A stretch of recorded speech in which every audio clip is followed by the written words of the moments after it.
Okay, guys, welcome to Normski TV. Doing a show with a bit of a difference. Normally it would just be my face on here, but I've got two, I guess, one all the way the other side of the river or the sea, what you want to call it, and I've got San Francisco Gooner, Mr. Ian Pitter. Do you reveal yourself, mate? Yeah, man. Nice, yeah, what you say, bro? Yeah. Liking your flex, man. I see you done in the Arsenal shirt, the Adidas, man. I can't afford the Adidas one right now. Still on the night, yeah, still on the night. And also, I'd like to introduce Manny. If you just like to reveal yourself, I hope you got your Arsenal shirt on, boy. Yeah, I got a training jersey on. Let me just hang on. What's going on, bro? Reveal your video. Hang on, yeah. I need to see your. Hey, bro. Hey, let me see that badge, man. Flash that badge. Yeah, flash that badge. Everybody, just flash the badge. Do me a favor and kiss the badge, yeah? Yeah, you say it, right? Welcome, Manny. It's nice to have you guys on. It's really nice to have you guys on. Yeah, good to see you. I thought, just be nice to just have a chat. It was something that I've always wanted to do. As you know, I've started up this channel probably about 5-6 months now. And it's really my son that's really kind of pushed me to do it. And when it comes to Arsenal, I've got a lot to say. We've got a little WhatsApp group that we have our little chin wag on and everything. So I thought, why not try something? You know what I mean? And it's quite funny because when I was posting, my son said, "Dad, there's somebody from America. He's following you." I didn't know who he was. And then it was only the other week when you posted it in and you said, "It's Peter." I said, "So it's you." It's a good thing we never cost you. But no, really, it's great, guys, to have you on. And as you know, we're all Arsenal fans here, and it's all things Arsenal. And yeah, first of all, before I actually go into it, how you guys been coping with the COVID? Ian, you saying, how you coping? You know what? Coping-wise, it's not so bad. I mean, out here in San Fran, we've been on lockdown for over 2 months now. It's probably about 9. And so we're adjusted to whatever this new norm is, and kind of getting ready to move out of it. So we're getting ready to roll out a few phases now, where we can come out of it. But yeah, we're doing all right. I found myself, I'm not one of the guys who found himself less busy. I've been like slammed. Wow. So doing this is like this is a breather for me. This is really nice. Right. I'm grateful to be here, man. Ah, cool. Manny, what about yourself? Yeah, it's been strange. I'm a head teacher. I'm a secondary school head teacher, so it's been crazy. Yeah. Trying to run a school remotely. Trying to support the vulnerable students who are really struggling. Trying to get a sense of how people are, how they're coping.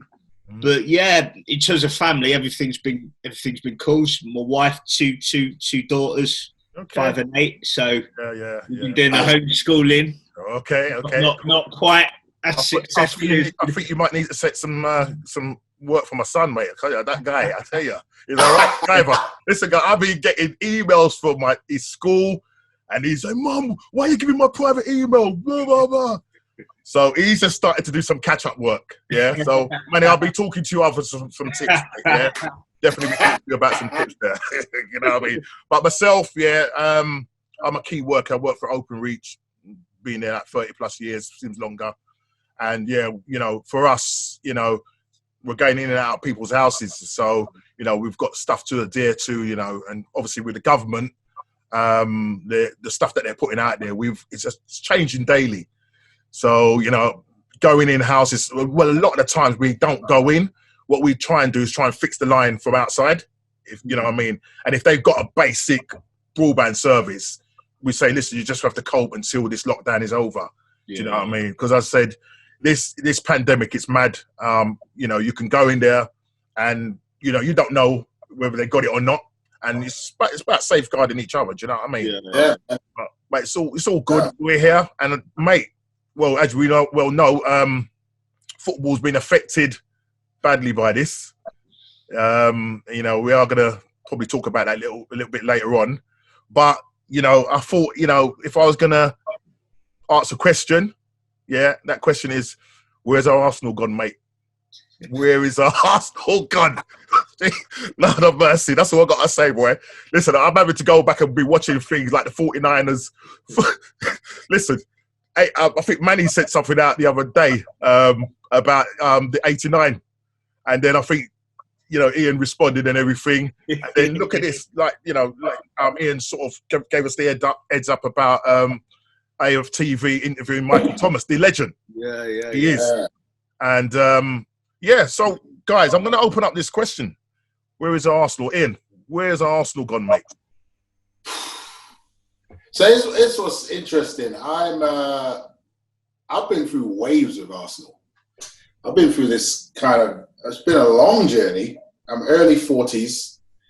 I've supported Arsenal since I was a kid in the 80s. And so we weren't that good then. 1-0 to the Arsenal. 1-0 to the Arsenal. But listen, even before that, yeah. Yeah, it's like, this is Don Howe-ish when he stepped in at that point. Yeah. And so, this is, decent players, David O'Leary, Viv Anderson, whatever, but good players, but the era wasn't that great. So then we get to this era where Wenger comes, and now in this generation we know that as the glory days, really. Yeah. And then we end up here. This is just a quick synopsis. You know what I got in this drink, innit? There's a little bit of white stuff in this, yeah. Right, no. But no, I hear what you're saying, and it's a nice quick synopsis of what it is. Manny, what are you saying? Where is Arsenal? Yeah, pretty similar. I'm late 30s, so I'm 39. So one of my earliest memories, as far as supporting Arsenal, was '89. Interestingly, last week, ITV are doing the reruns of the FA Cup finals. Yeah, and they did. It was Spurs v Coventry. And that actually was the first FA Cup final I can vividly remember. Yeah. So I'm sort of, I can remember, from '89, then you get 91, then you get 93, then you get 94. So every couple of years, even under the George Graham days, although we weren't playing exciting football, we were nicking cups here and there. Yeah.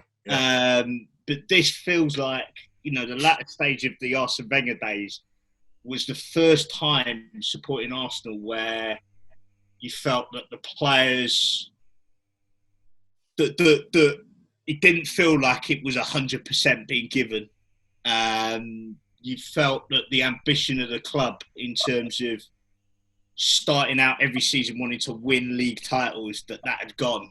And that it all became about, let's try and eke our way into the Champions League. Let's see if we can go on a cup run. Losing all the best players year after year, and then coupled with Spurs, the ascendancy of Spurs to the stage where we're at now, where they're routinely finishing ahead of us in the league. But okay then. So, question is, where do you think it started going wrong? Where do we talk about '89, fantastic, Michael Thomas, lovely. What was the saying? We think it's all over. It is now, right? I keep saying that to my missus. She can't. It's up for grabs. By the way, it's up for grabs. That's it. Yeah. My missus is Liverpool. She's a Liverpool supporter, so man, she's praying God that this season finishes. You know what I mean? And we can probably talk about that and what your thoughts are on whether the league's going to finish or not. But just going back, '89 was great. We had 2002, 2001, 2002. We won another title, didn't we? Yeah. Yeah. And then that one, I don't know if you remember, we came around your house to watch the 2002 game where Arsenal won at Man United. And oh my God! You remember that? Yeah, that's right, mate. And who scored? Anybody remember who scored the winning goal? That Wiltord. Wiltord, mate. And they were winning kind of gold, wasn't it? And I was watching that. I was watching that game a couple of nights ago, and I mean, this is what I'm saying, crazy. You're searching around for some hope. You know what I'm saying? Right. And just watching that game and just seeing the way they play, the tenaciousness about them, the togetherness in terms of how they sort of worked as a team. And, you know, Man United and they were massive rivals. Do you know what I mean? And then we went on to that 2004, the Invincibles. But I just want to know, where did it all sort of start going wrong? Do you know what I mean? Leading up to this present day, what do you think has happened in terms of Arsenal's policy? Because, you know, Arsenal, we are known as a self-sustaining club. Do you know what I mean? So after 2004, when we went unbeaten and won the league, and then we got it, when we went 49 games unbeaten, went to Man United, they cheated us. You know what I'm saying? That hurt me still. That hurts me still. Dude. That hurt me still, you know what I mean? We could talk about that all night. But for me, where's it gone wrong? Because I'm asking this question, and I think we're all in the same boat. Where has Arsenal gone, and what has happened? Why we're now where we are now? I mean, Ian, what are you saying? It's I think nothing gets this bad overnight ever, and it's just been this slow process of just like weird things. For instance, selling all our best players. Yep. One of the things, actually, funny enough, that I personally subscribe to is the fact that I feel like the 49 unbeaten team, it got broken up too soon. Just breaking up the team too soon. That team just needed additions, not breaking up. Yeah. So I really think that was a bad move. But and you know, from then on, when you think about it, as you said, 2004, it's just been kind of weird. And then you get to an era where we nearly win. Yep. Eduardo, that year with Eduardo. Yep. We actually looked good that year. Well, like, man, are we coming back to life? We nearly win. And then we kind of go through this weird thing again. But, I mean, to answer your question, I think it's on the pitch, yes, but also it's behind the scenes, man. It's upstairs. In the office, there's just a ton of weird structure, governmental decisions that they've made. The org chart was weird, and it was just weird. And then you look at it and you say, Wenger, who I absolutely adored. We know. No, I didn't say that. No, for real. Listen, we used to have these discussion and argument, and every time we came to Ian, we used to, like, after certain games, we used to go mad, and it took a lot. And I'm saying for Ian, it took a lot to get Ian going. Yeah. So it always came with a measured argument. Let's see, let's just see. Then slowly, when things started to just go a little bit pressure, I was noticing the emojis started to change, and he used to send some voice messages like, you know what, he goes, you know what, I just ain't feeling this right now, I ain't feeling this right now. So for something. For Ian, who, you know, I mean, I like Wenger as well. You know, we was all probably hardcore Wenger for what he did for the club in terms of the way we played football. Do you know what I mean? Fantastic. You know what I mean? And then all of a sudden, as you said, things started to go a little bit mad. You said, Ian, they sold their best players. You know, we decided, like, you know, we had this policy about getting rid of players over 30. Yeah. Do you know what I mean? And then we wanted to try and be like this Barcelona. We started ending up getting like really smaller players because we had some strong. You know, the likes of Petit, Edu, you know, all those, why do you get rid of them? What do you Yeah, because we brought Wenger, people forget that sort of physical and skillful and pacey style, that was, Wenger kind of brought that style to the Premiership. You look at the size of the Invincibles team. Yeah, they were massive. Physically robust, but also technically brilliant. Yeah.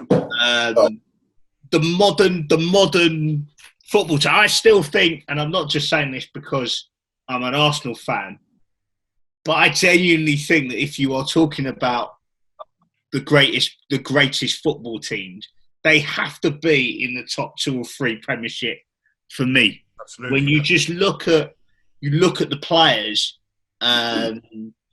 And you look at what they achieved or went on to achieve, phenomenal. I mean, I think in terms of, when you ask a question about sort of when did it all go wrong, I'm not necessarily saying that what I'm about to say is when it all went wrong, but I think when Vieira left, that was symptomatic of a whole variety of issues that were going on. Club captain, hugely influential player in terms of our playing style. And I remember just being really surprised that he was going. And where did he went to Juventus? Was it Juventus? And I just remember just feeling... No, was it? I thought it was Inter Milan. Definitely Italy. Milan, because I thought it was Inter Milan. Yeah, we played them in we played them in the... I think we beat them in the... Yeah, was it quarterfinal or semi? Can't remember. Quarters or semis. And yeah. No, that was great. I remember. I think. What's the name scored in that game? Was it Fabregas? Yeah. He went crazy, bro. Yeah, man. I was loving that. Oh, listen, man. Let's just go back to that year. Oh, jeez. 2006. Yeah. Oh, listen, mate. In that pub, remember? In the pub. Oh, jeez. Oh, my gosh. I would never. Oh, mate, Maddie, I'll tell you what. If you was there, bro. Oh, jeez. Anyway, we digress. Coming back to what you're saying, Manny. What you saying now? Yeah. So I think that symbolised that was the first time for a while. Well, it's the first time in a long time that I could remember as an Arsenal fan that a player in his prime, who was so influential, was leaving the club. We just hadn't really had that before. You'd had players that would leave the club, but they were maybe on their decline. He went, and that felt to me as though, look, that should never have happened. David Dein going. All problematic, didn't it? Yeah. Yeah, you felt that David Dein, when you talk about signings like Sol Campbell, audacious. We made some audacious signings. We didn't muck about. When you think about the mid-90s up until the early noughties, players like Mark Overmars being signed. Players, like Reyes being signed, Carmen, Bergkamp, yeah. All of these players who you can't imagine Arsenal today signing players like that. Oh. And David Dein felt to me like he was the type of person who fixed problems. Definitely. Because he took care of the business side of it. And I think that combination of David Dein, a bit like Alex Ferguson and what's was it Woodward or something? I can't remember. Yeah, I know who you mean. Yeah, I can't remember who it is, whoever it is. But that when that was lost, and then I think did he bring in Yusuf? Did he bring in Yusuf, David Dein? Yeah, he brought in someone that just and Crocky. Well, he brought in, but just before that, because remember Yusuf wanted to buy the club, didn't he? Yeah. He said, "Listen, I'll pay for the stadium, and you just tell me what you want for transfer." And the Ilwood and all them guys, we don't want your salt. Man, what do you mean you don't want our salt? You know what I mean? And I get it. It was a self-sustaining club, and I think round about those times, 2004, Abramovich started to come on the scene, and things started in terms of the that started to change in terms of that's a factor, no. That's the factor, yeah. And that's a big money. And you know what it was? We was cussing the Chelsea fans and saying, "Oh, you're just being bought, your sugar daddy and whatnot." Now we want a sugar daddy. I want a sugar granddaddy about daddy. I'm telling you, right now we're generations behind, and and that's where you're saying is things start to go a little bit wrong, and our transfer policy, selling our good players. We didn't replace one of the biggest things is we didn't replace Vieira. We didn't replace him. Never have. To this day, we've not replaced him, and we tried in Diaby. I think he was probably the closest. Yeah, but that man, he looked like a good. That he was a real prospect, but fitness wise, it just didn't happen for him. Never worked. Glass house. The time that he spent. On the medic's bed, man. It was madness. You know what I mean? Yeah, and he had some serious, bad injuries. You know what I mean? Because I think he's hamstring a lot. And then I think was it in the Stoke game? I can't remember what game it was where he got his ankle broken. Yeah. So it just didn't work out for him. Do you know what I mean? But he looked like a prospect. I mean, remember seeing him in, I think it was a Liverpool game where, man, I thought Vieira, he made this run. And I was like, jeez.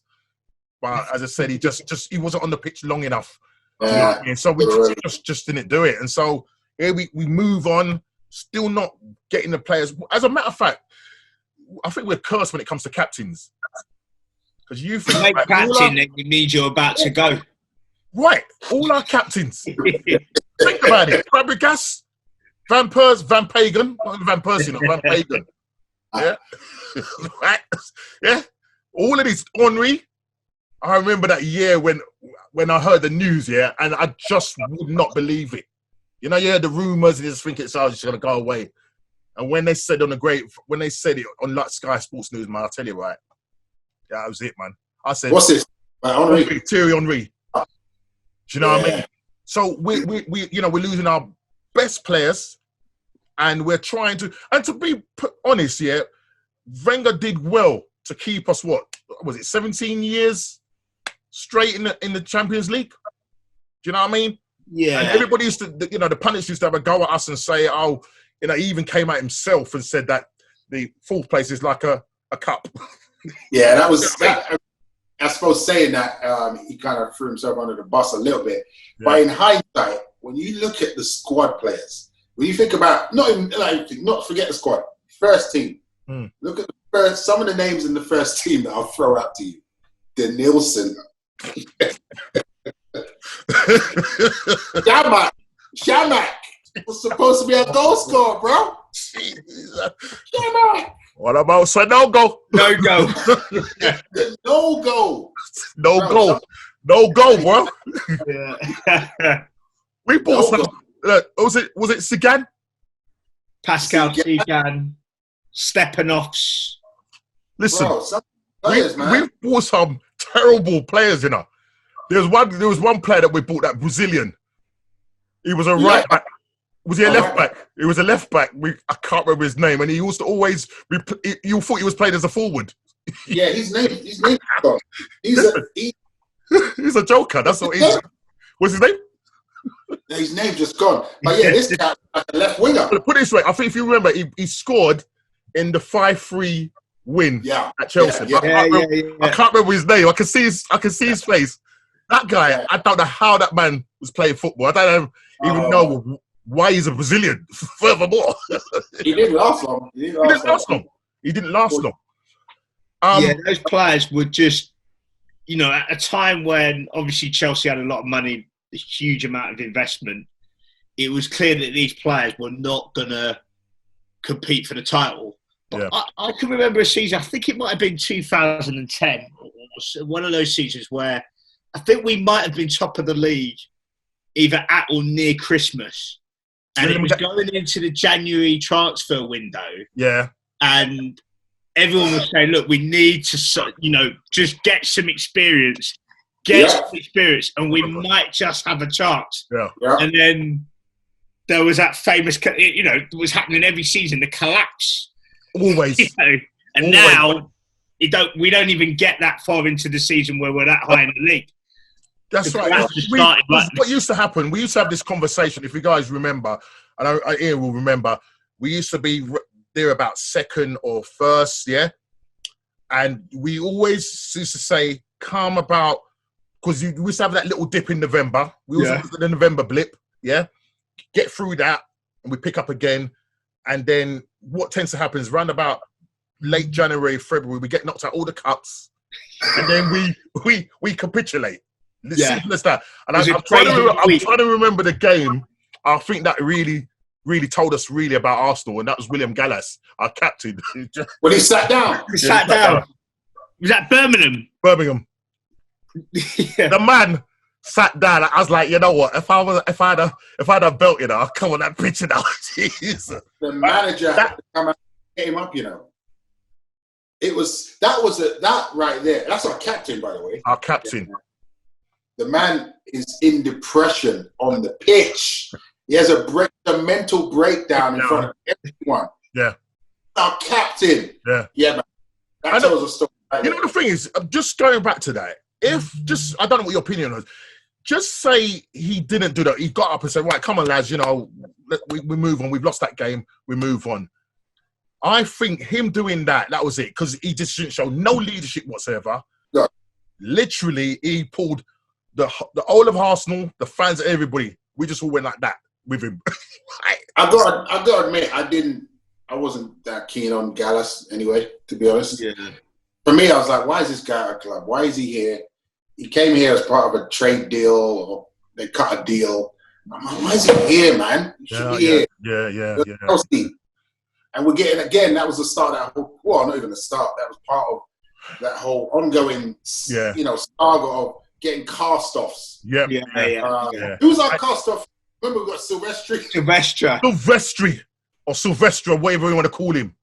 Oh my God. We just seem to be getting cast-offs, and even up to this point now, where we're linked with Willian. Yeah, a 3-year deal, 120,000. The man is 31.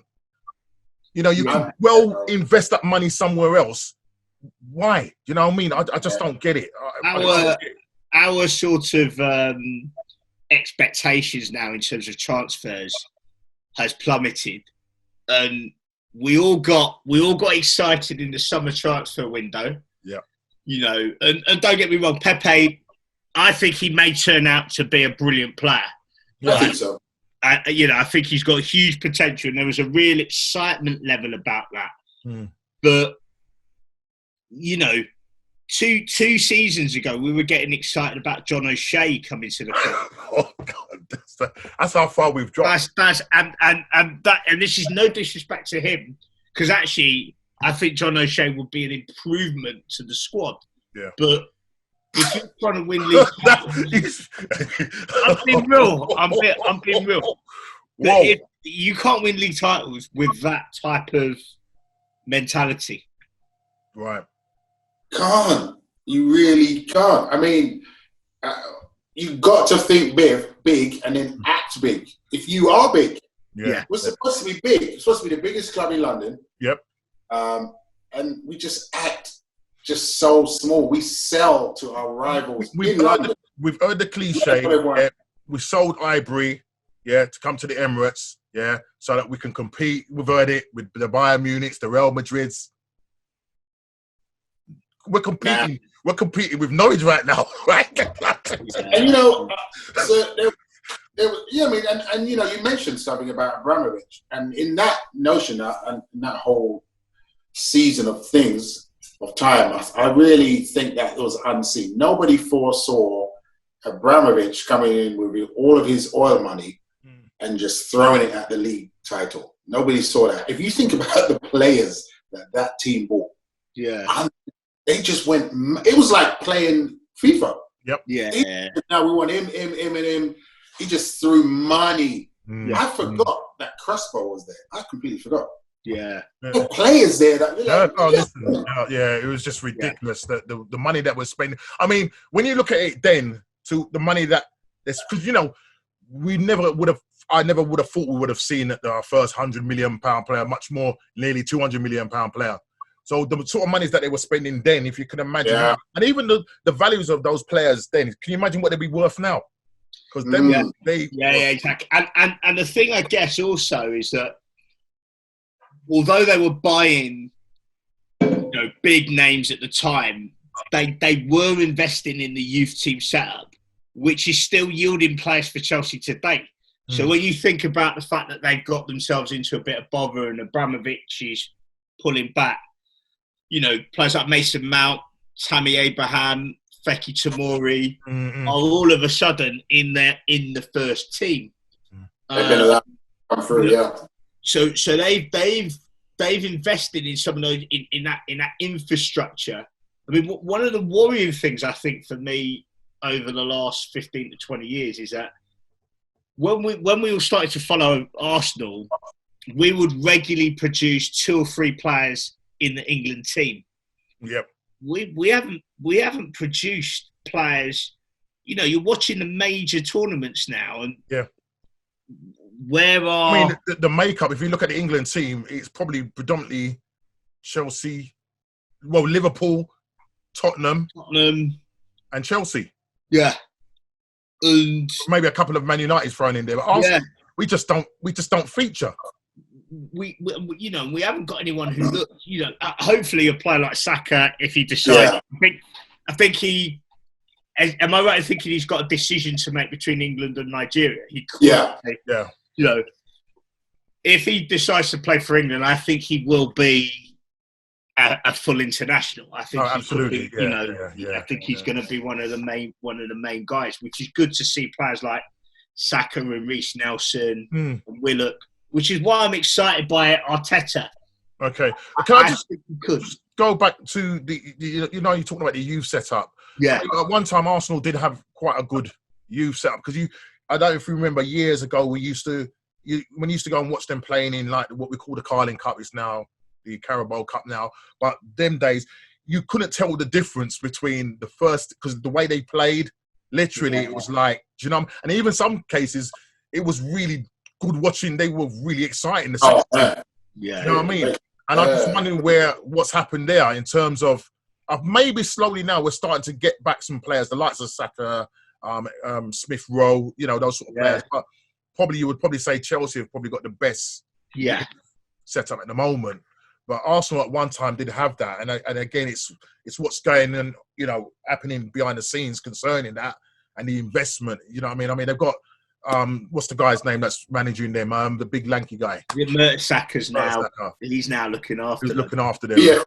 BFG man. BFG man. But we'll just have to see what happens concerning that and what the future will look like. You know what I mean? But for me, Saka. I mean, guy. I know you talked about him. What do you think of this guy?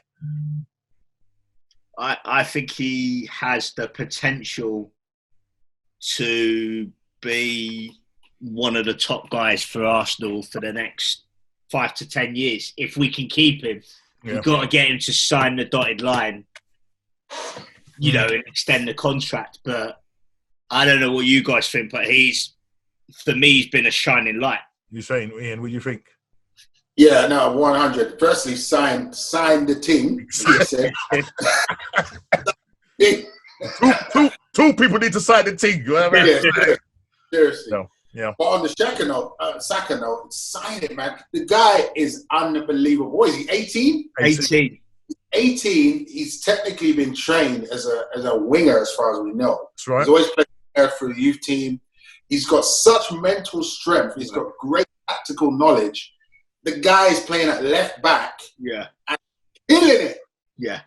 To the point where our number one left back now, when he tries to come back in, we're all like, nah, man, this cat needs to stay. That's gonna be interesting. That's gonna be interesting. I suppose one good thing that Count Dracula did, you know what I'm talking about.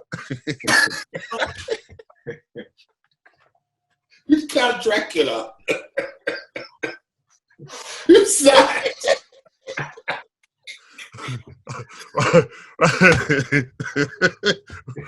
Mr. Unai Emery, yeah? Hilarious. Listen, right, that was probably one of the good things he did, yeah? Getting Saka to come in there. And I don't know if it was false because obviously we did, with Tierney being injured and what's the other guy that plays in that position? Lassanac. Yeah. So what's so funny is that both of those left backs are injury prone. Yeah. Or you check their record, injury prone, and that was one of my concerns even bringing Tierney in. Good left back, he's a solid player. Yeah. Potential to be a really top player, but yeah, he's injury prone, man. Yeah. Going back to that earlier point about where did he run for Arsenal? That for the last 10 years, there have been serious injury problems at the club. Like over and over again, when you think about all the players who, players like Ramsey, Santi Cazorla, Jack Wilshere, just constantly getting injured. And I don't know whether there was anything that was going on in the background in terms of our sports science that was going wrong there. Because when you think about Alex Ferguson's teams, they just seem to play every game all the time. Yeah. So a bit like Liverpool now, they are only getting injuries. Do you know what I mean? I mean the early stages, and now when Klopp took over, you know what I mean, because he got them running a lot. Yeah, and them man's were like closing down, and then and I used to watch the game. I thought, why these guys? They're just going about. One thing I noticed is after the 45 minutes, watch them in the second half. But this was in the early tenure of Klopp. They were non-existent. Yeah, but what was happening? They were getting a lot of hamstring injuries, calf injuries, because they weren't used to that whole running thing. Do you know what I mean? And I suppose when going back to Unai Emery, when he took over Arsenal from Wenger. I suppose I was trying to just work out. I think this is the thing. I couldn't work out what this guy was doing. Do you know what I mean? I didn't know. If somebody could please enlighten me, MC squared. Can somebody? Remember that long unbeaten run where we? Remember when we went on that really long unbeaten run? Yeah. Where we didn't play any of the main team. I can't believe that you could ever have 22 games where you don't face any major team. And we allowed ourselves to think, this guy could do it. But I think he started out Manny, there's a million draws in there, though. Yeah. There was a zillion draws in there. Yeah, there was. Yeah, what a ton of draws? Are you talking the ton of draws that we're talking about? Are you talking about the ton of draws now or the season before? The season before. Before we went on that little run. We went on that run, and I think it was like 22, maybe unbeaten or something. Yeah, but how many draws did we have in there? Oh my gosh, maybe about 20.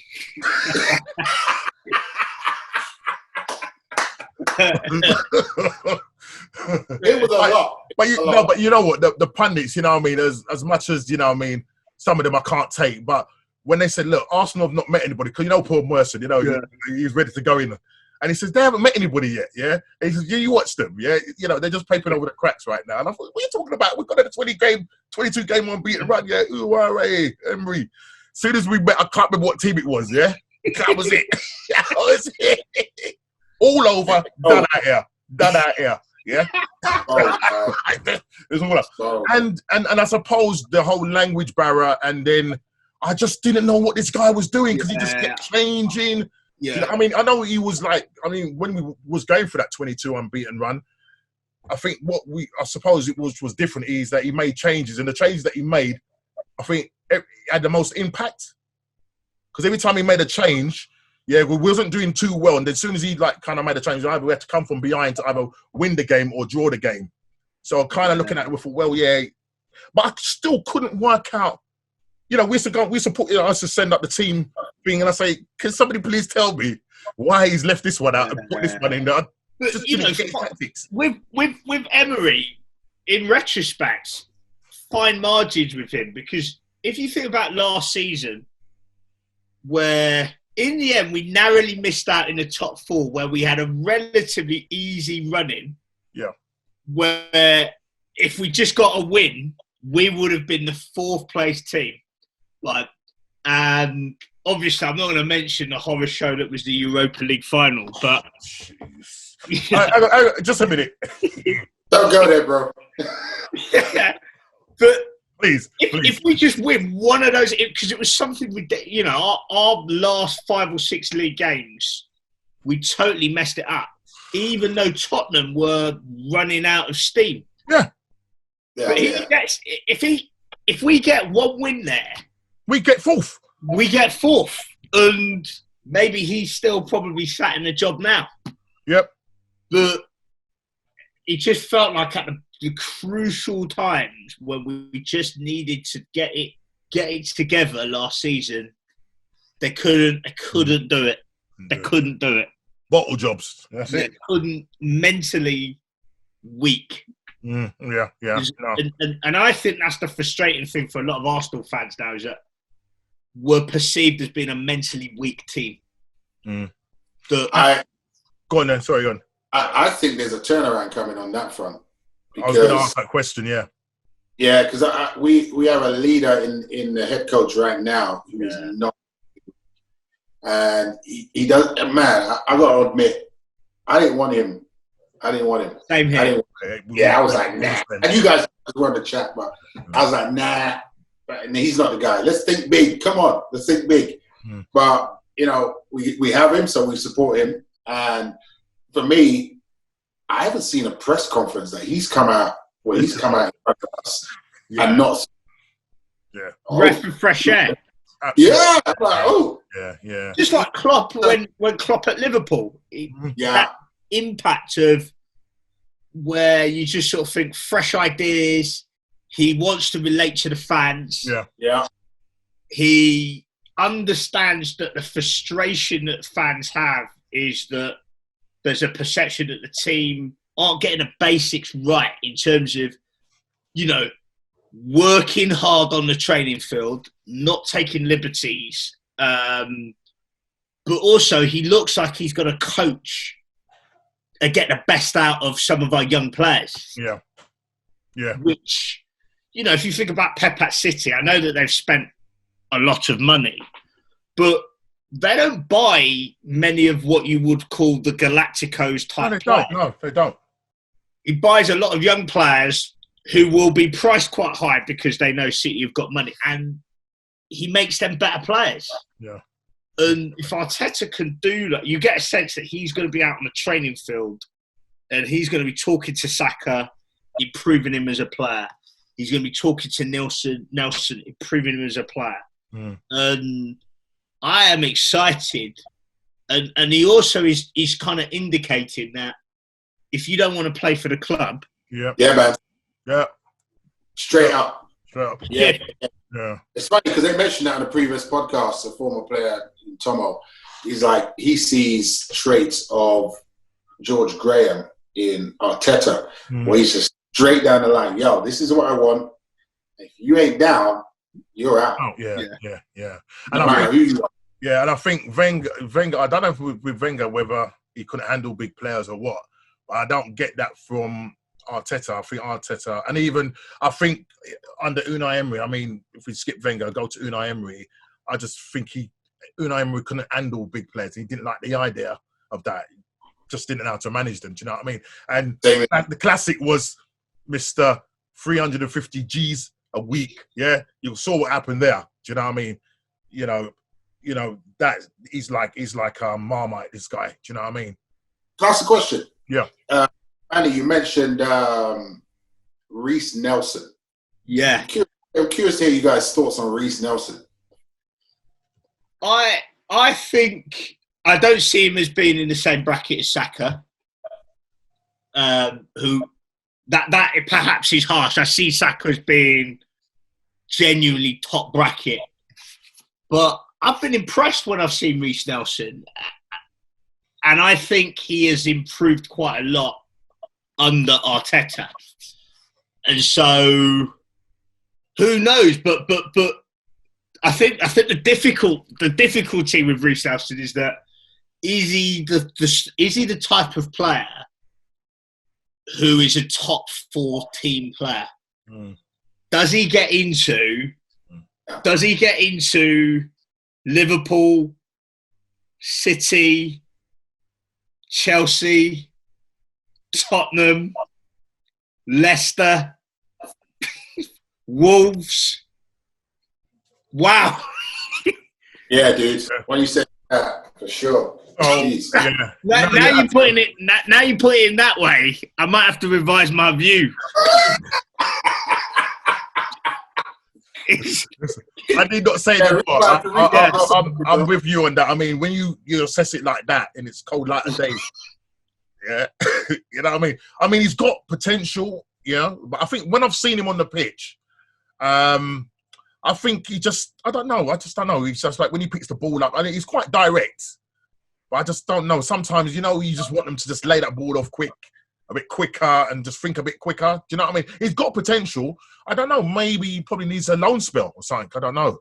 Yeah, I think a loan spell for him wouldn't necessarily be a bad thing. But having said that, Arteta might make a difference with him, just being around him. Yeah. Just being in the train, just getting that. And maybe he will get more games, in time, but if we're not going to be in Europe next year, which looks like we're not going to, yeah, then the players that the Premier League is going to be the focus is going to be putting the best 11 out for most of the games. So I find it interesting that his best friend is Jadon Sancho. Yeah. Who has progressed so well, and I do like Reece Nelson, but again, as you stated, I just don't think Reece Nelson is that player that's going to make us, bring us back to the higher echelons of football. No way. Yeah. And I think he's British. Yeah. He's British. Yeah. Homegrown. Yeah. But one of the big problems I think is that he's actually, again, he's injury prone, man. Yeah. You can never be great if you are injury prone. Yeah. No great player is injury prone. None. And he's a young player as well. Do you know what I mean? And if we're experiencing that, do you know what I mean? It's a tough one. It is a tough one. But I think with Arteta, I think he's a sort of manager that will definitely do well, regardless of the age of the players. But the young players, I really do think he's going to bring them through. And I think there's a batch of them, a core, the likes of Saka, Martinelli. I mean, boy, that guy, phenomenal. For me, from where he's coming from and for what he's doing, it's like, whoa. Do you know what I mean? And I think there's a core of players there that if you can keep them together, and then add to it, do you know what I mean? But the problem with Arsenal is what sort of players are we going to be able to add to our team to get us to that next level? It's good if we can get that balance and get the mixture of young and old. I mean, you look at Liverpool, they've got that mixture of young and old. And, and I think you're saying with Man City and Liverpool, they don't kind of go for that top club. They get to a player that's good, but they can coach them so they come to that level. Because if you look at the likes of Robinson, the man was from Hull. Yeah, he's probably our best right. Is he right back? Is he play right back for Liverpool? Left back.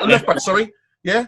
Left back for Liverpool. You got the other guy on the Arnold on the other side. Yeah. Arnold. I mean, these guys, they're just like two of the best left and right back in the country.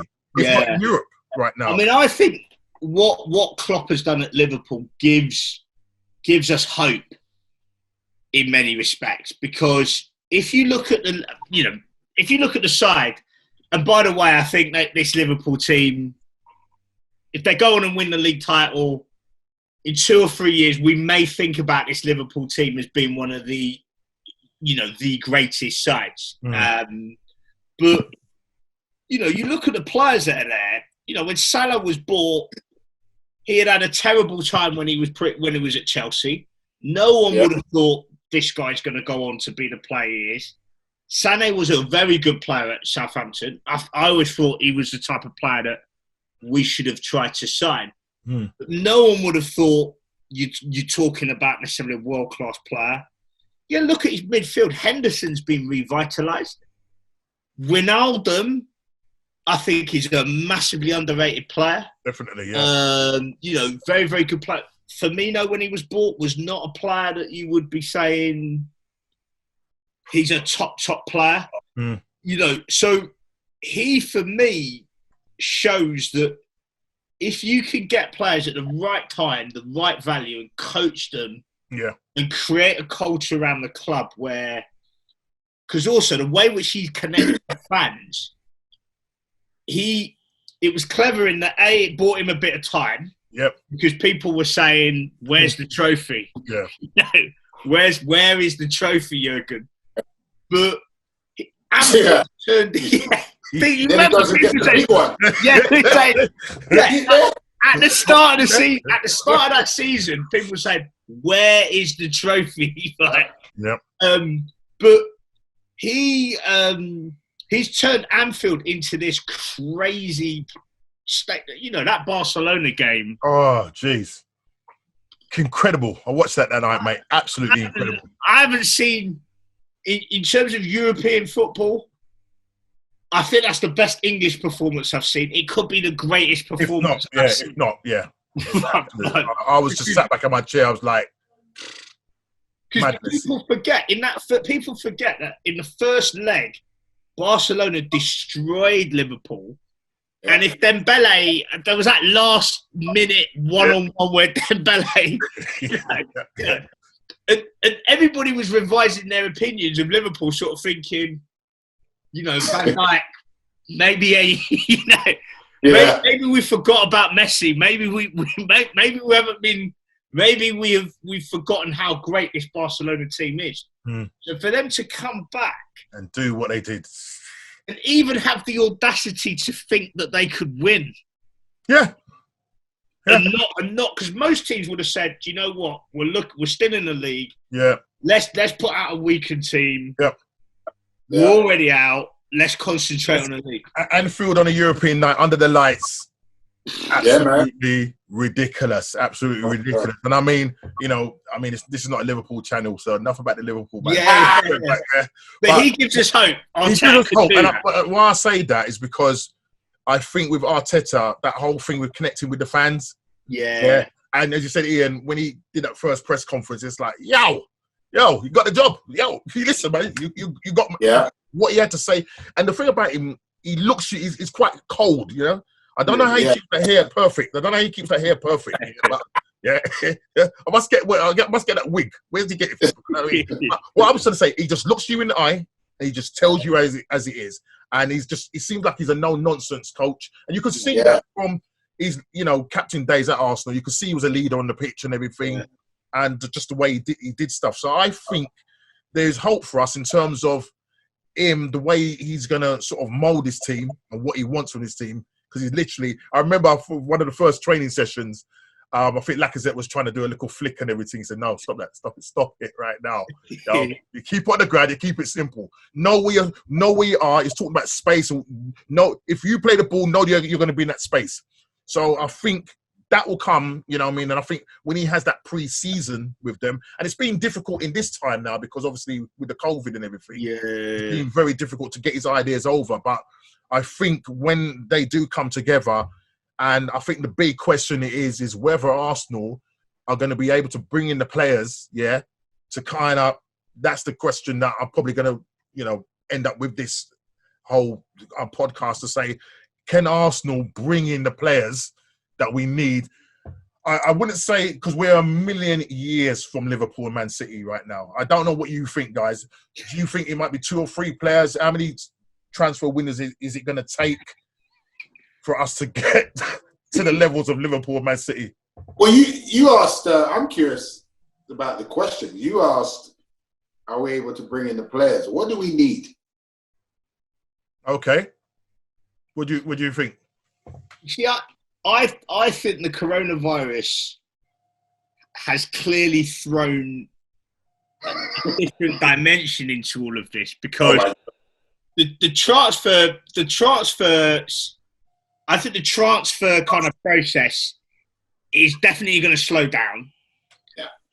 And I also think from a kind of optics point of view, football can't afford to be seen to be making these huge transfers at a time when the economy is on its knees. So I don't think there'll be masses of transfer movement, which I think could be to our advantage in terms of, I think under Arteta and with the current squad, okay, it's not the world's best squad, and it's not in a position to compete with City and Liverpool for the title. But I think in comparison to a lot of our rivals, he can get the current squad to a standard where they might compete for Champions League place. Okay. But if we can get a couple of additional faces, which I think for a lot of teams they're going to struggle to do just because of the nature of where we're at, I think there'll be some teams in worse positions than us. If we look at the teams around us, obviously Liverpool and City are out there. United, I think our squad can be as good as theirs. Chelsea are still inconsistent. Spurs. Leicester, I think, are going to be back again. Leicester are going to be back at it again. Yeah. But I if teams aren't going to be able to make enough big signings, then I think that Arteta's ability to get something out of that team might just be what gets us over the line. Okay. I mean, there was 3 areas, and I spoke about it on one of my posts, and I think I said a defender. Yeah, but if the transfer, I think this is sort of this whole pandemic thing has thrown things up in the air. But in an ideal world, I'd like a defender, a defensive midfielder, and another attacking player that can score goals. Because right now we ain't got nothing coming from the midfield in terms of our goals. I mean, all right, Pepe mucks in with a little. Lacazette is obviously he's off form at the moment. It's only really Mr. Aubameyang who's doing the business for us and is keeping us where we are right now because we're in 9th place. And I'm telling you now, take away his goals, mate. We could be at one time. I'm sure, man, we was languishing like just above the relegation zone. People talking about, is it possible that Arsenal could go down? Yeah. Do you know what I mean? I mean, the realities of, especially after, up until the Christmas period under Unai Emery, and things were just going literally. I just couldn't take it anymore. You know what I mean? I just couldn't take it anymore. So those are the positions that need filling. Yeah. Right now, because of the COVID situation, the things are going to change in terms of the price of the players. You know what I mean? I think there's going to probably be more loan deals as opposed to buying. And I think what it is that there's this thing about if, somebody goes out and buys £100 million player in the sort of time that we're living in with people being on furlough and all of that, it doesn't kind of sit well with some people. Do you know what I mean? I don't know what you think about that. I think that's a big, and there's also that worry, I think, in the whole football system. What this is revealing is the fragility of the system. They're talking about all these clubs. They're saying that there's 3 Premiership clubs who are at risk of going out of business. Yeah. All of those clubs outside of the Premier League, lots of them look weak. So I think they're going to need to look very seriously at the system. So does that mean Wenger was right all this time? I knew I'd come back to this, This man, he's probably got some Wenger pajamas. You know what? When I no, but if you think about it, because obviously he's a no economics guy. Yeah. I mean, Arsenal. If you think about it, we shouldn't hear Arsenal carrying on like they're Sheffield United because of the way we're structured and because of the way we're run. We shouldn't be hearing that. We have been told we're what's the word? What is it? Self-sustaining club, right?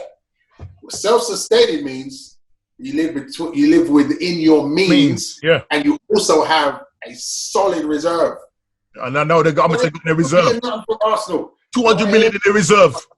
See, I don't hear nothing from Arsenal about you struggling during the season. You ain't struggling during the season. I don't hear that. Because you were built for this. Yeah. That's what we've suffered for this. Yeah. We're supposed to come out for this. We could emerge as one of the strongest clubs. Well, I heard, contrary to what you're saying, I heard, and it might have been on Sky News or that going through this COVID situation, if the games are played behind closed doors, because you talk about match day revenues and stuff like that. Yeah. Arsenal will probably be one of the teams that will suffer. I don't know what the actual figure is. We suffer. Only United will suffer more than us in terms of lost gate receipts. Right. So we suffer big time, but we're also a big club. So even though a club like Brighton might not lose in an absolute term as much as us, their lack of gate receipts is going to affect them more than for us. Right. So I think that we will. I think there's an argument for saying that, look, we can't go crazy in the transfer market. Okay. but we need to get some players in, some clever loan deals. But the other thing to remember is that we've got players who I think are going to be even better next year. So Saka, he's been playing out of position. He's going to get better. Martinelli, he's going to get better. Fittieni, he's going to get better. Guendouzi, I still think we've got a lot more to see from him, potentially. You know what? I'm kind of... Listen, I mean, we could go on all night about certain players. I mean, look, Guendouzi, listen, the guy, he's tenacious, and I just think sometimes, and I think there was that issue when they were in, was it Dubai, some falling out and whatever, and that's what I like about Arteta, because I think the following, when we came back, we had Newcastle, everybody say, where's Guendouzi? No, he's in his yard, man, he's behave himself. Second himself and behave himself. So I like that about Arteta. I think Guendouzi, he can be a brilliant player, but I just think sometimes he's got a lot to learn. He's got a lot to learn. Absolutely got a lot to learn. You know what I mean? Well, that's what I'm saying. We've got a good core set of young players. And I think, as you're saying, it might be loan deals. I know there's the likes of Pablo Marie, and you've got Cedric from Southampton, who's on loan. Are we going to end up getting these guys? Yeah. Are they, we're going to get them. We're going to get these guys, or are we going to go like for the likes of Thomas Partey? Do you know what I mean? He would be good. He's come out and said it in quotes that he would like to come to Arsenal. His dad's come out and said it. Do you know what I mean? 43.5 million buyout. Do you know what I mean? And I think the problem is that I think last season, or when we bought Pepe, did we really need him? Because really we should have been investing in a defender and a defensive midfielder. Because, you had, what's his name? What's the guy's name? Ainsley Maitland-Niles covering in that right-back position. But he's really a midfielder, right? Is he playing right centre? He's more central, isn't he? So, really, would have been, that person playing on the right-hand side would have probably been, who would have covered the right-hand side then for us? No, in the right midfield position. Because, obviously, Maitland-Niles was doing that until Bellerin came back. I'm just thinking, have we got a shortage on the right hand side? Because you've got Ryan who's on the right midfield. In the back is Bellerin. Yeah. Who we've got playing on the right hand side normally? He playing three up front, wasn't he? Like Uber in the middle, Aubameyang and Pepe. Right. Weird, some sort of 4-3-3 system. Yeah. But Pepe, you see, I think clearly we needed to get a very good centre half, or certainly a competent. And this isn't that sounds harsh to say that, but you know what I mean. A solid centre half, but Pepe could turn out to be, if he scores 20 goals a season next year, that could be the difference. Yeah. I do think. I mean, we see it. We see it with certain players coming in foreign as a foreigner, trying to get in. It does take time to adapt sometimes, man. Aubameyang is really an exception. He just came in, boots on the ground, boom, unbelievable. Yeah. But I mean, Bergkamp's a prime example. But there's just players. I'm an example of that. Even just adjusting from a UK to an American life.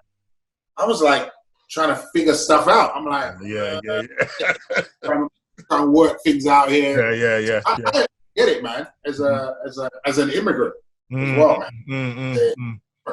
You have to kind of give it. I mean, how they're going to go about it might mean that they need to offload players, to probably get certain deals done. But the problem is I think this is where Arsenal's gone wrong. Xhaka. They've got too many players. If you think about average players that are on very good money, you only got to look at Mkhitaryan, who's on loan to Roma. Yeah, he's on £180,000 a week. Yeah, do you think the man he's going to be 31? Do you think the man is going to come back and say, "Yo, he's got 2 years left on his man"? Yeah. So where we've gone wrong, we've brought in all these players that are bang average, and we're paying loads of. I think we've got the second highest wage bill in the Premier League. Yeah, so we've got. What I'm trying to say, we've got the money, but we're just not investing in the right places. It got too comfortable. It got too comfortable. Absolutely, and I think Arteta will definitely shake the whole thing up. Yeah, because as you rightly said, if you don't want to be here, you know where the door is. You understand? But he needs to be shifting certain mans out of the team. You understand? What about Ozil, man? My thoughts is that his race has been run now. He needs to go to the MLS. Yeah, settle over there. And you can go and support him and, in America. Just go and say, yo, what you saying, bro? Because 350 G's a week, man. Come on. All right.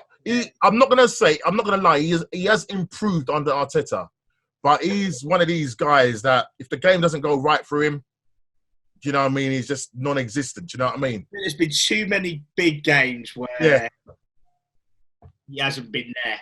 Yeah. And then when you look at all the other big teams, they have players who make a big difference. Mm. I'm in the camp where we change the system. Okay. Like 4-3-1. Mm. I think we go 4-3-3, man. I'm in that camp big time. With the players that we have that perform, 4-3-3 would work well. Like someone like Xhaka in a solid 3 in the midfield, that would make a big difference to his game. He's improved. I think he's improved. You can't say he's not improved. He's improved. He has improved, and I think we see improvement in him because, funny enough, I see some similarities between him and Arteta, man. Arteta, the player. Yeah. I see a lot of similarities there because Arteta could whip a ball. He wasn't the quickest. No. But he knew. He read the game really well. I see a lot of similarities there. I think Xhaka's just too one-footed. That's the only problem. Yeah. Do you know what I mean? Arteta's clearly been a big help to him. For sure. Yeah. To be fair to Xhaka, he's recovered his reputation when I felt it was going to be impossible for him to play for Arsenal again. Yeah. Nah. Yeah. And I think you could see that even though, we wanted him out, but then when you watch certain games, it's like, boy, you miss Xhaka. You know what I mean? Because I think Guendouzi and Torreira just didn't work. Do you know what I mean? Xhaka couldn't, on his day, he can play, but as is the problem with a lot of our squad at the moment, they're not consistent. They're not doing it game in, game out. But as we go through the midfield, it's a bit thin. Yeah, our midfield's great. Our midfield's not great. It's not great, and that's the problem now. And I think that's where we tend to lose our games. Do you know what I mean? I watched like Sheffield United and I watch Wolves, and I'm just thinking, God. There's a number of teams that the midfield was much better. Do you know what I mean? We've probably got one of the best front three. Yeah, but it's about getting that. That's why we're lucky. That's why we get away with. That's why we get away with what we get away with. Because what we have up top, but the middle of the park, man. Middle of the park, we're just not strong. We're not strong there at all. And if you had someone like a Thomas Partey, and I pray God, I've been saying it on my things. Pray God that he comes. If something could happen where we may have to offload some players to buy it, it's a shame that we've got to this stage where we might have to offload 3 or 4 players just to get one. Do you know what I mean? You guys rate Upamecano? I haven't seen enough of him, to be honest. Yeah. You know what it is? It's just anyone but David Luiz. No, you know what? No, but say no. He's going to start him again. Of course he's going to start him again. Luiz ain't going nowhere. He ain't going nowhere. I think the likely person that will probably go is probably Socrates, yeah? And someone else. And someone like Chambers, Holding. Do you know what I mean? Those are the Brits, the players that you want. Yeah. I think you need, maybe keep Holding and probably get rid of Chambers. But, Mustafi, much a maligned player. But look what he's doing right now. Do you know what I mean? We don't know. As I said, we don't know what's going to happen. You know what I mean? There's rumours and whatnot. He's another one. He doesn't stay fit. Mustafi. Yeah, he don't stay fit. Yeah, he doesn't stay fit. He doesn't stay fit. We haven't seen really much of the new player, Pablo Mari. The only game I saw him in was the Portsmouth game and I think the West Ham game. and my man Antonio was ripping him up. Listen, I think he got grips of the game, but I'm like, whoa. And there's this Saliba guy's coming. So I haven't seen a great deal of him, but apparently, he's okay. He's meant to be the next Van Dijk. Well, but you got to remember, he's coming from the French league. Yeah, he's coming from the French league. It's totally different to the Premier League, mate. And as you see, Pepe, he's seen what's going on, the pace at which these guys, because you don't have that kind of time on the ball. You know what I mean? And that's the thing. And I think that's what Pepe's learning.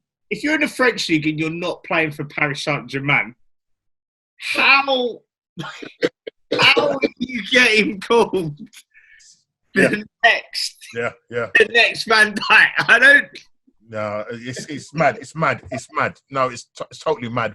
But having said that, folks, French players have come in. Killed. I mean, we had a ton of them in Arsenal. So it just depends, man. If you can come in and hit the ground running. And so, actually, as you raise him, that's when I think, okay, fair enough. Keeping players, a couple of the players that we have now, a couple of the senior centre backs. It does make sense to add that balance and to help some of these youth men that are coming through now. So it does. Yeah, and Luis was having a good run of form, and then was it Olympiacos? That whole game. What was he doing? Yeah, what is he doing? Yeah, that man loved duck a game in her. Man loved duck his head in her. What's going on with that, man? What's going on with the ducking team? You got that full head of hair, you're still ducking. Lord. You know I do that head of hair right now?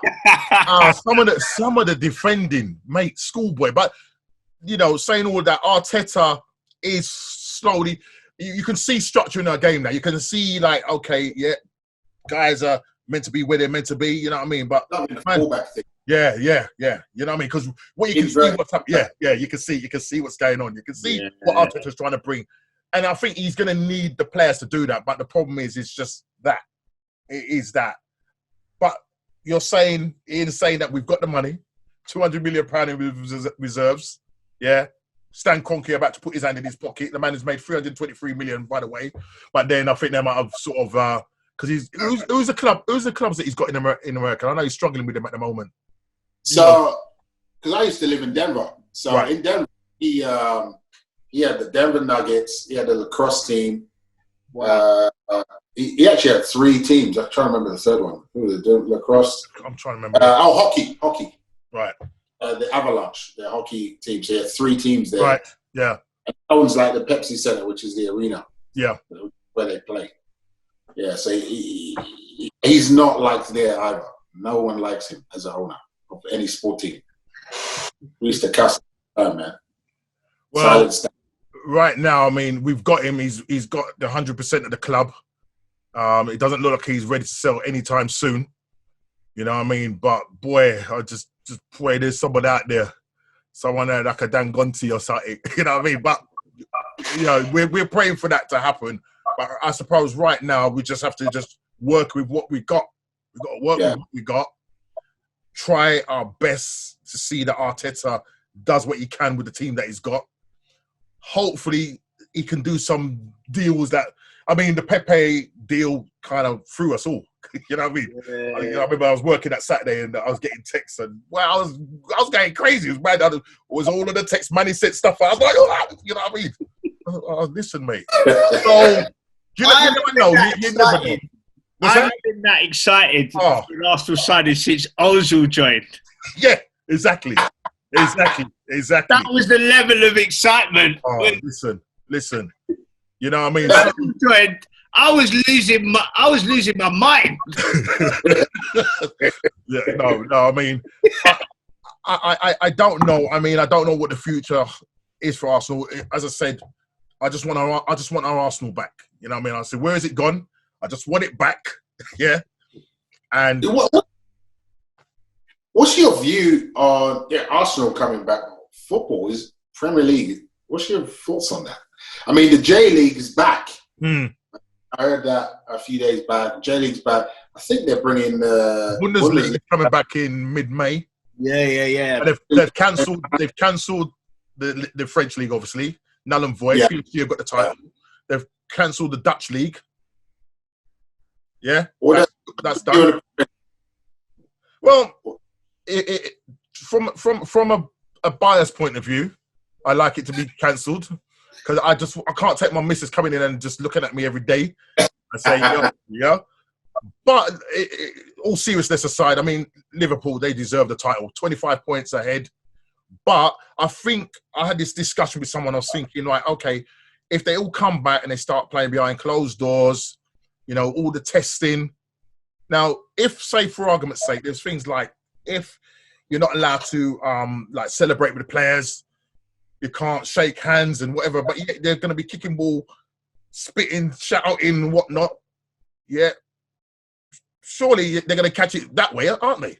That's the part that I'm curious about. Football's a contact sport. It's a contact sport. So what happens? You're going to be next to someone. Are the players wearing masks? Is everyone getting tested before they go on? And after. So what happens here? What happens there? Well, you know? Okay, the question is then, right? Say, for argument's sake, right?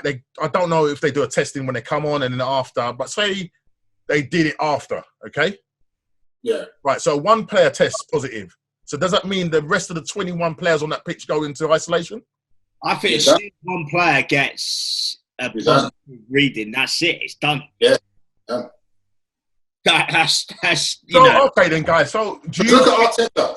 Arteta kicked this off. Basically, yeah. Yeah. So do you think? So my question is, okay, do you think that the Premier League should carry on, or do you think they should postpone it? I think it should be null. My personal view would be, I would award Liverpool the title because them winning the title doesn't affect the rest of, but I would null and void the season. Okay, so you're going to award Liverpool the title. Mm. Yeah. Then do you then relegate? No. Like, so effectively, it's null and void, but I would award Liverpool the title because how do you justify that money? Yeah, because Liverpool winning the title doesn't affect the rest of the. It doesn't affect the rest of the footballing. Okay, so what happens to the people playing for Champions League? Well, here I'm coming on to that. I think there's an argument for saying, look, we null and void the season, give Liverpool the trophy, right, and say, look, you were going to win it. Everybody, all other positions were up for grabs. We all know that Liverpool were going to win a league title. But I would then suggest that maybe there was a summer tournament that was separate to the Premier League. So it's a tournament. So it's a once in a lifetime tournament. Call it whatever you want. Get a sponsor for it. Round robin, sort of World Cup style. We could allocate European places to it. Although, if I'm honest, there's part of me that kind of thinks, should there even be European football next year because of the travel situation? I think I wonder whether or not it makes sense to sort of suspend European football. But if you're still going to have it, why not have a tournament and say, look, it's a round-robin tournament. If you win it or you come second or third, you will get European places. Make it an entertaining spectacle for people. What about the relegation? No relegation. So what about the teams in the Championship? What happened to Leeds, man? Listen, people like Leeds are going to lose a lot of money. But then you're not going to get the teams that are close to the bottom agreeing to. They are not going to agree to have any sort of competition that means that they will end up being relegated or could be relegated. There's no incentive for that, and I kind of think I really do feel sorry for the teams in the Championship, but at every single league. In all of the leagues, you're going to have stories of relegation, promotion. It's a feature of it. So I would just say, look, it's basically null and void. So no one's going up, no one's going down. Liverpool get the trophy. That doesn't affect anybody. I mean, let's have a summer tournament. I mean, it comes down to money at the end of the day, yeah. So the likes of League Two and League One, the chances are those are going to be made null and void, yeah. And the Championship could possibly follow suit, yeah. Meaning just the Premier League are going to do what they're going to need to do in terms of play for the integrity of the game to play out the rest of the season behind closed doors. I think they're even introducing 5 substitutes. Do you know what I mean? And then there's argument for that to say, well, if you've got 5 substitutes, teams at the top, like the likes of Man City, Liverpool, you know, can you imagine? Because they've had no I mean, listen, they've been not playing from since the beginning of March or whenever it was till now. Players are going to be coming off with cramp. Oh, mate. You name it. So the teams that are really going to benefit are going to be the top teams. Yeah. The other teams like lower down, mid-table, going back down, who don't really have players playing for like England and other countries, they're gonna suffer. So the teams at the top are gonna have they can bring on 5. That's what I say, right? That's literally taking off half of the team and bringing on 5 top class players. That could just change it like that. I kind of think if you're taking away home and away, if you're playing on neutral ground, you're beginning to have to change the rules in terms of substitutions. You're having to think about isolating the players away from their family. That sounds to me like a different tournament. That sounds different to what we've had before. And given that we've already had a sort of break of a couple of months, I just wonder whether we just say, look, do we just null and void it and then just create a tournament where if you want to give places to it, you can, but actually just as a spectacle for people to watch, people will be entertained by it. It's like a World Cup version, like a World Cup, but just with the Premiership teams. So in the UK, obviously this pandemic is like, so. I mean, the UK is number 2, right, in the world. Yeah, number 2. Yeah. So is this even a good decision? I don't even know. You guys could tell me. But also, a player's gonna even want to play. If I'm a player, I'm honestly, man, I'm like, you can say what you want. I ain't going out there. Two things, yeah. Aguero came out and said it, and there's a couple of other players that have come out and said it, that there could possibly be some sort of player revolt in terms of players coming back and playing. Because, listen, man, this thing... They're family people. They're family men. Family men, yeah? They don't want to be going out there. They might be fit, but even this thing's taking out fit guys. You understand? I mean, somebody recently in the Spanish league has been tested positive. Yeah? Do you know what I mean? There's in the I think it's in the Bundesliga. Carlo in Italy, he's tested positive. Is it Cologne where they had 3? Yeah. So even though these, people are going back, I'm sure somebody's going to test positive. And the whole thing is whether these players want to come back to that situation. And then touching on that, you talk about the BAME situation in terms of a lot of the black players are very concerned as well. Yeah. So, do you know what I mean? So there's a lot of questions to be asked. Don't know how this is all going to turn out. I mean, we all would want to see football because, mate, just watching replays and whatever, I've been watching, I'm watching 49 Unbeaten. I watched the 89 thing later when earlier when I watched AFTV, and these are just things that just bring back smiles to my face. Bro, I'm gonna Hamburg versus Leipzig or something because I mean that's what's gonna happen. That's something we got to see something. Just see something going on. Of fans of German football. Yeah. Listen, mate. Do you know what I mean? So I mean, we don't know it.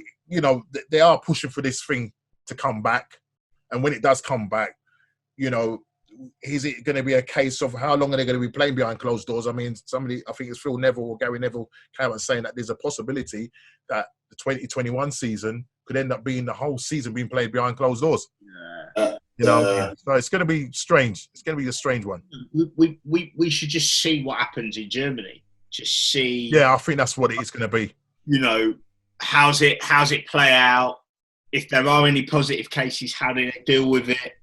It's one of the lowest case counts though, Germany. Yeah.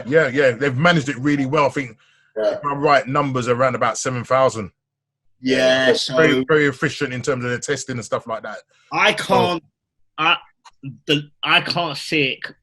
The longer this goes on, I can't see how it finishes. I just can't.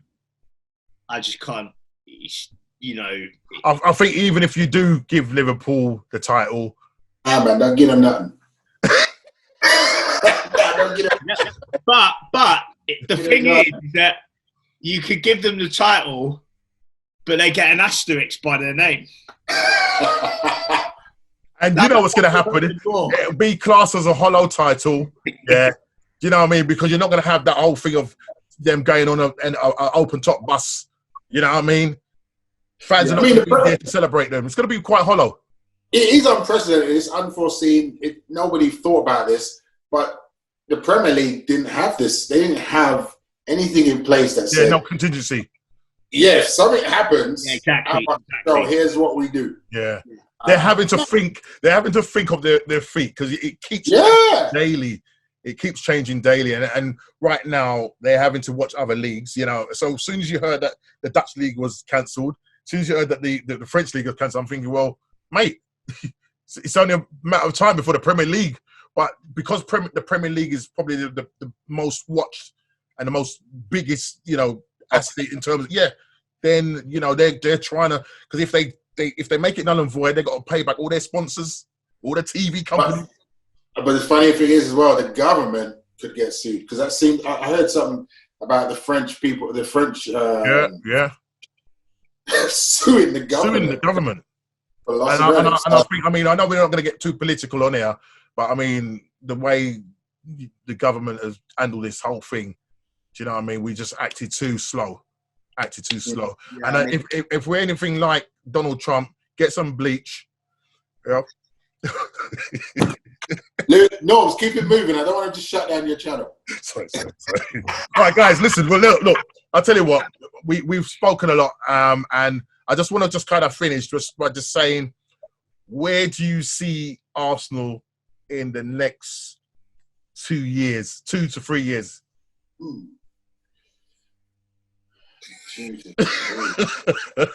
I see us back in the Champions League.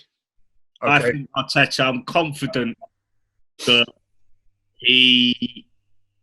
I'm confident that he is going to take us there. But also the other factors are in part related to how I think things will be for other clubs. So for Liverpool and City, City, the interesting thing is what is a 2-year ban from European football going to look like for them? Mm. And are they going to be able to hold on to Pep? But also for Liverpool, as great as I think the side are, there's also that question mark about how important Jurgen Klopp personally is to them. Chelsea, I think, are in a period of transition. So who knows what could happen there? And Tottenham with Mourinho, at the time at which the football season closed, things were not going great for Tottenham. So I think we can be competitive. The dark horse, I think, in there, Leicester. And we don't know what this whole Everton and Newcastle owners thing, the implications for that, because we could be sat here in 2 years and Newcastle and Everton are spending big. Probably Newcastle being the new Man City. Yeah, that's why I think the next 2 years are crucial. Yeah. Is that confirmed now? Is that confirmed? Well, I think they're still. Yeah, they're quite close, but I think the deal's probably going to go through. I think we can. I think when you actually list through some of the issues with some of those clubs, it may actually be that we look to a certain extent more stable than some of these other clubs. All of the teams outside your City and Liverpool and Leicester seem to have some element of turmoil to them. And we don't know where it's going to end up. Like United Solskjaer, would you bet, well, none of us would bet our houses, but but hypothetically speaking, would you bet your house that he would still be manager this time next year?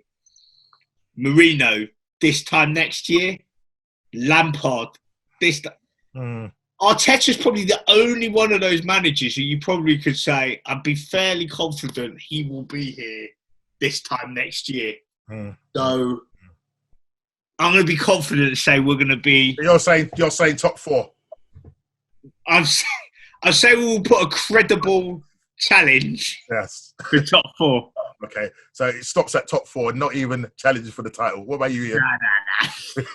Nah. Actually, I agree with Manny. Over the next 3 years, this is head and heart, both. It's my heart? Yeah. Head and heart. Head and heart. I think top 4, 3 years, top 4, looking for a new manager. Because he's gone on to another club, or I think because it's gone wrong.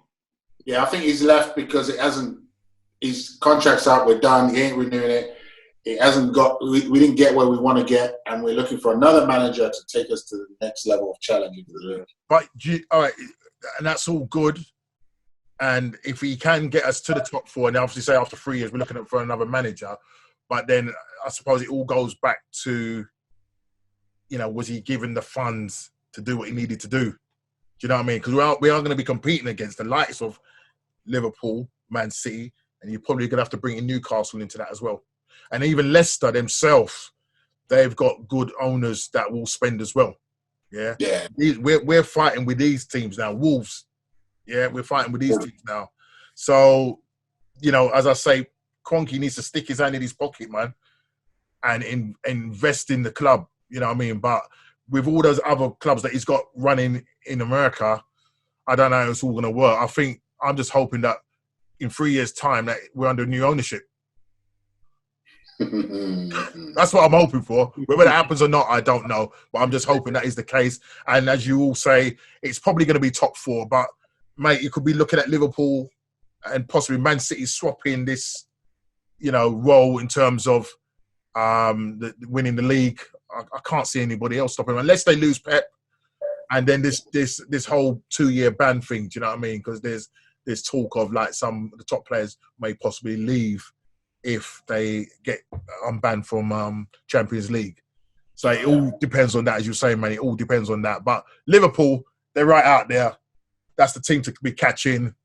I'll say that we need to, as I said, Kroenke, mate, you need to put your hand in your pocket, keep a Aubameyang, yeah, and just pray.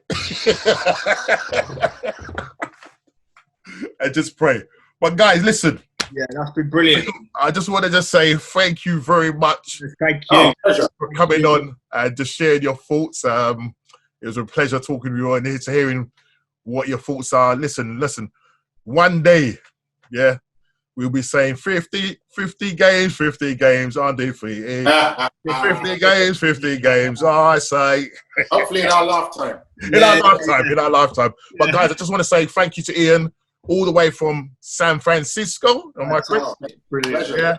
And also, Manny, thank you for coming on as well. No, really. And just look out for it. Guys, listen, just like to say, thanks very much for watching the channel. Please like, subscribe, and share. Send it out to your friends and family. And just look out for the next post. Listen, guys, I'd like to thank you very much. Thank you for joining me. Take care of yourselves, guys. Yeah, take care. Thanks a lot. See you later, mate. Take care. All right, bye-bye. All right, take care.